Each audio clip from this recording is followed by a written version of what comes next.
It's time to throw it over to Mikey P with your Rangers Ed 150, the fastest 150 seconds in the National Hockey Podcast League.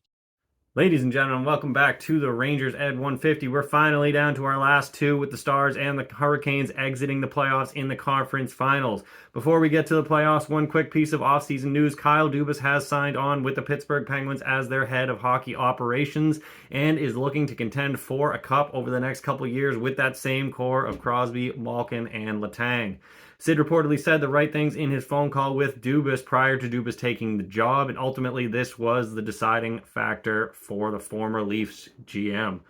Last we talked, the conference finals were just getting underway, and with the exception of a brief flash in the pan by Dallas, we had clear winners in these series pretty much from the outset.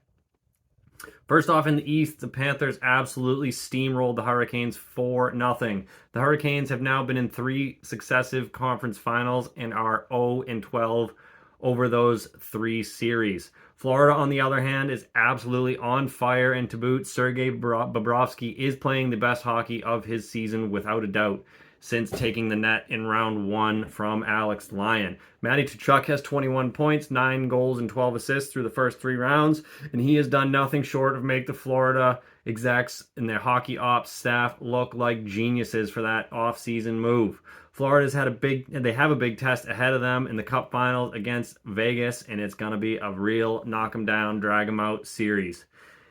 In that Western Conference final, Vegas faced off against Dallas and ultimately ended up taking the series 4-2. The bottom line here for Dallas was that Jake Ottinger just was not it through the playoffs. He was streaky. He had poor games followed by great performances. They were able to steal games in round 1 and 2 on the back of these performances, but ultimately they could not do that against Vegas and dropped this series 4-2. Vegas jumped out ahead in the first 2 games. They were highly competitive affairs, but Dallas wasn't able to squeak them out.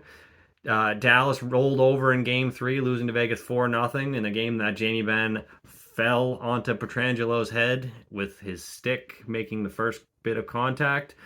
Jason Robertson came to life in Games 4 and 5, brought the Stars to within 1 of tying the series, but the Golden Knights came out in Game 6, and before the Stars were even in the building, that game was already 3-0. They went on to win that game 6-0 and took the series 4-2, setting it up for a Florida-Vegas Stanley Cup final. Right now, it's looking like Florida has the upper hand. Vegas had a few lapses in these playoffs where they've surrendered games after some pretty good performances, games that they should have won, particularly in closeout situations.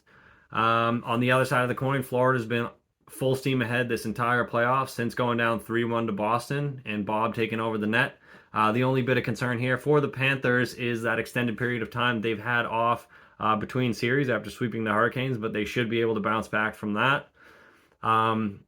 Either way, we're going to get a first-time Stanley Cup winner, so it's going to be a great series no matter who wins. So, talk to you next week. This has been your 150.